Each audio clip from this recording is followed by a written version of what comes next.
this video is about how to hold your guitar. Now, I think this is going to apply to both electric and acoustic, and for some of you younger players it may be a bit challenging to do it this way, especially if you have a guitar that's a little too big for you.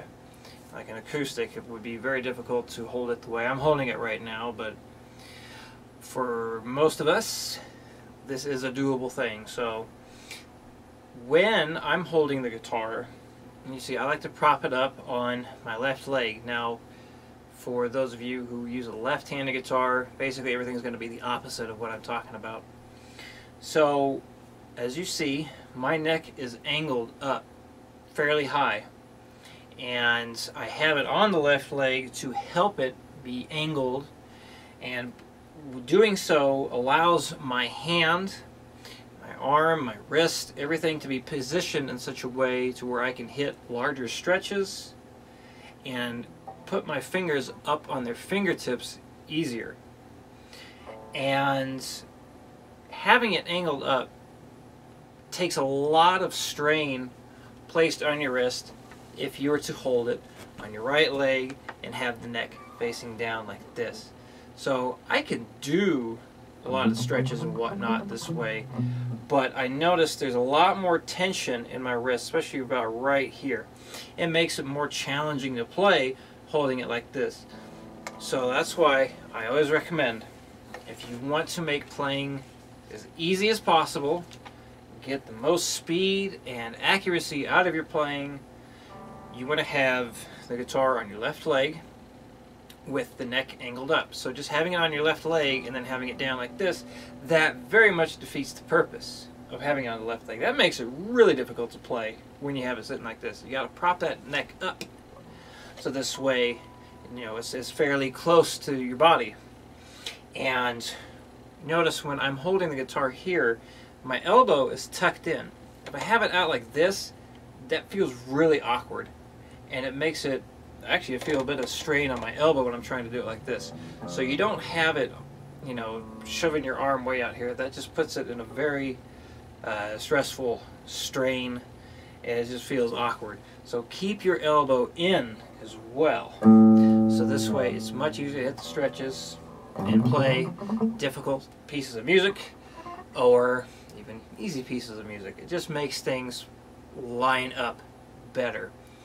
Also, I'm not hunched over when I'm playing. I am trying to sit up fairly straight. So keeping proper posture is important when you're playing. Now, you may get a little fatigued sitting this way. I know if I sit in this position for a long period of time, I start to get a little achy. So if you start to feel that way, well, I think it's just like sitting in the same position for anybody, any kind of position. It might get a little bit tiring. So, but that's okay. You'll get used to it and be able to sit in this position longer. The more you do it, you'll get used to it. So let's say you really, really just hate holding it on the left leg and you have to have it on the right. So doing so, I would still say keep the neck somewhat angled like this. See, it's not perfectly flat.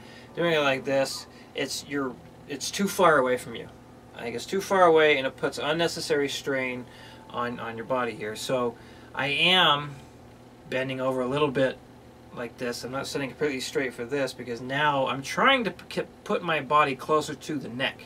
I'm trying to put my body closer to the neck of the guitar, so this way I will still be able to hit the you know, different frets and chords at a more appropriate angle that's easier to reach.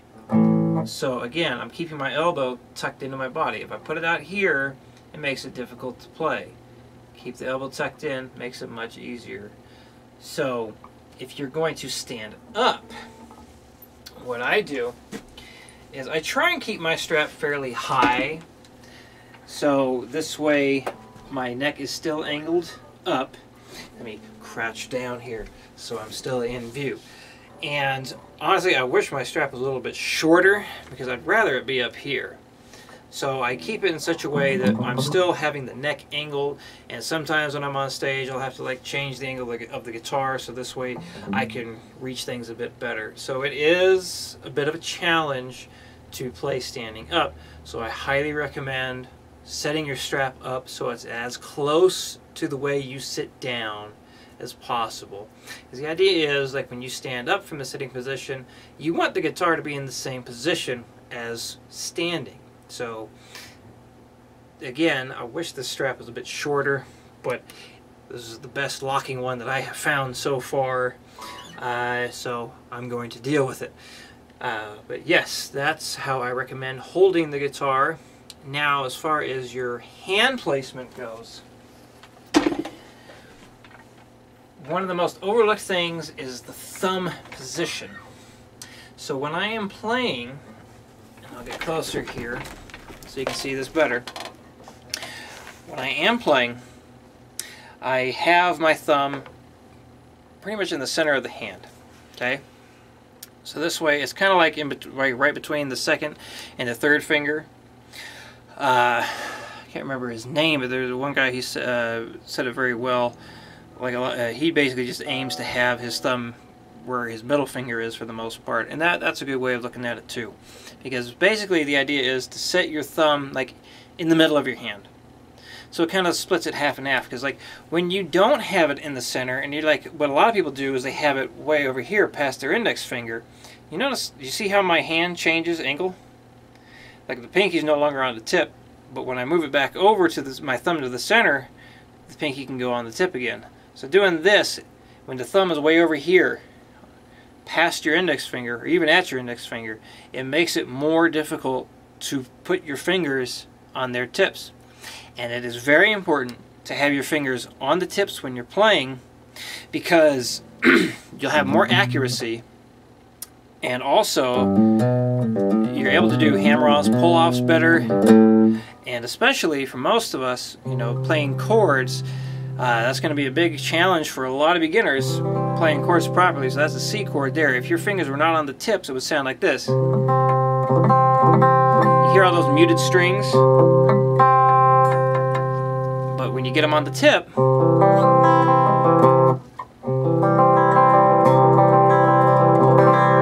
so that's why it's important to have the fingers on the tip. And if you have your thumb all weird over here, it makes it harder to get the fingers on the tip. So even over here, it's good to have the thumb right behind the hand. Now some of you may have noticed, and I'm guilty of doing this myself, a lot of players having the thumb over the top, even when they're playing leads and whatnot, and even for some chords, like even this A minor, this D minor. And the purpose of that is the thumb over the top mutes strings that you're not playing. So I do think it's a good technique to learn. It really helps get rid of unwanted sounds. However, your fingers are still on the tips. So before you start playing with the thumb over the top, get used to having it right behind the hand, and then you can start working on chords like this to where your thumb is right over the top. So you're muting out the unwanted string, but you're still keeping the fingers on the tips. So that's something that just takes some practice to get your hand used to that position. Now, one thing that's also overlooked, besides the thumb, is fingernail length. Now, I keep mine trimmed about once a week, and I try and get them as short as I can without, you know, creating a hangnail or ingrown fingernail or anything like that.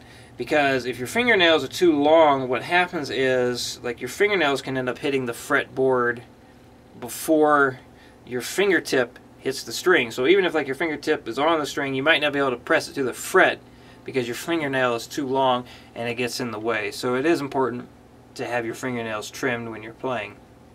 Now, for a lot of people who are into classical music, flamenco, stuff like that, they actually grow their fingernails out to look like guitar picks because they're using their fingernails on their right hand when they're playing. Now, if you're into rock and metal, like I am, that would be very detrimental to being able to do things like this, because again, the fingernail would get in the way of being able to do finger tapping. So, if you're into this style of music, you want both hands to have short fingernails. So, hopefully, that gives you some good pointers on proper posture when holding the guitar. And one last thing, this chair is set up in a way, like one of the legs, I'm able to prop my left foot up on it a little bit, raise it up a couple inches. So I do recommend getting a footstool if you don't have a chair where you can prop your leg up a little bit, or even a brick would work.